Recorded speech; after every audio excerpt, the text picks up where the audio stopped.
I've been wondering, because you are working in this business for many years now. It's almost 11 years, isn't it?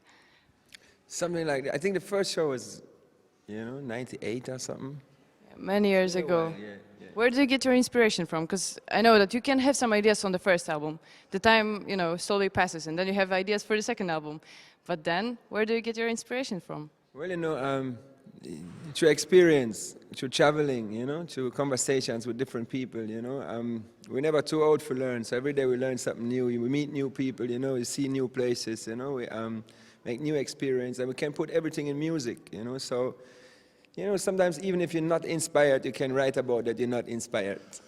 But there's always a challenge, you can put everything in music. So, even when you feel empty, you can write a song named Emptiness. That's an idea. That's true. You began, or maybe in the beginning, you also had some periods working together with Freundeskreis, and I've been wondering, how did you, as a musician, change from that time? Because they're like more hip hop, let's say, and then comes the reggae part, and now it's the new album. How did you change as a musician? Well, I never really did hip-hop music, and Freundeskreis was a band, they were really open for everything, So I was the reggae man in the band, what I say? So it's like on the tour, I had my 2 reggae songs, I was singing background too, you know what I mean? So it was a wonderful challenge for me to experience the live business, to play live shows without being the middle point. It was a very important time. Plus it was, it was the time when I could get on the next level, because through the Freundeskreis time, there was a record company, an independent label, and I said, yeah, I like this guy, maybe you want to do something for us, and from there it went to another stage, So actually it was my start.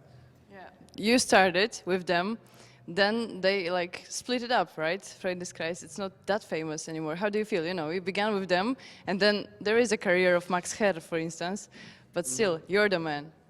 We're all the men, but I think it's very hard for a band. I don't want to say that no band can last forever, but for a band it's really hard to last long, because you have different opinions in there. With solo artists it's different, I can always do what I want to do. But if you have a lot of singers, if you have a lot of musicians in one project, it's always a certain time, there's a golden time, and then, Freundeskreis still exists in a way, you know what I mean? And Max is doing his thing, and he's doing a wonderful, he just finished a wonderful album, and he don't give a shit about what people expect about him. That's what I like so much. He do music from his heart, and if his heart say, I want to do this now, it's beyond something what we consider as, commercial success. It's something, if it sounds like that, it sounds like that, and that's me, So that's the way how we can last long. Yeah, thank you. If it's well, I'm going to change the subject a little bit. I'm really interested how an artist, like a big reggae artist, a musician, think about the music. Like, is reggae more about the notes, about the chords, about like a technique, or is it more a freestyle? Can you be good if you're freestyling, or are both parts really important? I am very bad in freestyling. I can't, no. Reggae music is so versatile. You cannot really say this is reggae music. You have dub music, you have dancehall music, you have hip-hop reggae, you have R&B reggae, reggae music is in all genres somehow, I think reggae music is the basic of all kind of music, it's my personal opinion. So, you have the lyrical content of reggae music is very different too. The roots reggae content is a whole different one than the dancehall thing. You know what I mean? Like Dennis Brown, Bob Marley, Jacob Miller, they sing different things than Elephant Man and Vibes Cartel. But it's all reggae music. So it's a very versatile music. But to me, the lyrical content of roots reggae music got me on another spiritual level. It's something what I can personally identify myself with, and and it's really comforting. It's good for the soul. It's soul food. Yeah, that's good. Tell me about your latest album. I know that you must have been talking about it many times, but tell me, how did the work for that album look like? How long did it took you and stuff like that? It was nice. Tell me something about yourself now. Well, I think I'm less interesting than you, so I think you're continue. Very interesting. I think you're very interesting and very beautiful. Okay, what you asked me about the album, right? Yes, I was wondering, how it was. Yeah, how did you make it?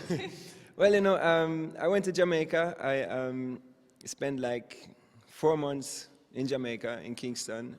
Actually in these 4 months, there was a creative high times where I finished like 20 songs. I worked together with Don Corleone. I worked at Big Yard Studios. I worked with the Firehouse crew. In these 4 months there, it was a wonderful time because you see, creativity is not a permanent state. For me, it's something, it's certain moments, I know. So you need to learn to acknowledge these moments. And you cannot say, well, I can do it tomorrow too. If you feel a moment of creativity, you need to drop everything else and really, because it's a present, I mean deep creativity, creativity where you feel like, yeah, this is what I want to say. This is, I know I'm at my source. You know what I mean? So I felt this moment, and I was like, yeah, now I need to do song, because it's right there. And I was surprised that so much songs came out. I had a wonderful problem that at the end of the day, I had like 35 songs, and it's like, it's too much for an album, so I need to throw out some songs. It was still 28 songs where I didn't want to throw out, so I said, yeah, let's make a double album.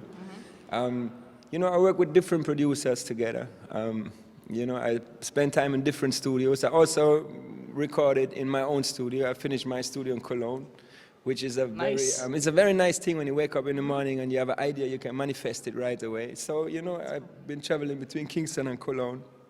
I work with a band together, There was so much people involved, because it's not me alone. If you look at the list, at the end of the album, you see so much people involved in that project, It's not about you or me, it's about us, It's a unification thing, so. Thank you. That was a good answer. Okay, so now the last question, but I think I would really like it to be honest. Tell me how a month of your life looked like honestly, because I know there are concerts, stuff like that, but when the concerts are off, what are you doing? Well, after the tours, I was a little emptiness for all of us, because, you need to fill your fridge again. It's not, you, okay, it's like, but No more hotels. no more hotels, but I'm glad that there's not this typical months. I'm glad I am an artist. That I'm, every month look different somehow. But So you still have a normal life, like just a human. well, I'm a father. I'm a family man. When I'm not on tour, I can just be home with my children. I can just, play with them. I look out of the window for hours and not need to do nothing. I don't need to do something, we always do something, it's nice to do nothing sometimes, yeah. Yeah, that's nice. Thank you so much for your conversation. I hope you're going to have a great show tonight. Thank you. I hope you're going to be there, right? I hope I'm going to be there. You hope or you know? I know, I will be there. Well, then enjoy the show. I will. Nice meeting you. Take care.